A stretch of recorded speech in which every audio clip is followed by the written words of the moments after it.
সাল থেকে আজকে পর্যন্ত পাশাপাশি উপজেলা ছামনু মণ্ডলের ৯ নং বুথের বুথ সভাপতি বিগত ৩ বছর যাবত। অ্যাকচুয়ালি দলটা কেন চেঞ্জ করলাম, বিজেপির মধ্যে অরাজকতা এবং অসামাজিকতা এবং এই দলটার মধ্যে একটা অনুশাসনবাদের অভাব, এই 3টা মুদ্রাকে কেন্দ্র করে আমি বিজেপি দল ত্যাগ করলাম।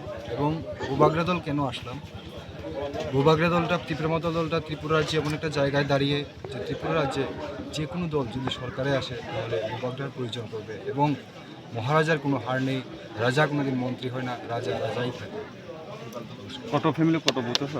আমি আমার এরিয়া থেকে ৯ নং বুথ থেকে 57 পরিবারের হিন্দু এবং 9 পরিবারের মুসলমান, টোটাল 66 ফ্যামিলি, 264 ভোটার। পাশাপাশি আরও অন্যান্য এলাকা থেকেও আছে, ফ্যামিলি 346 অন্যান্য বিসি থেকেও আছে। সবগুলো মিলিয়ে আমার সংখ্যাটা সঠিক জানা নেই, আমি আমারটা বলবো।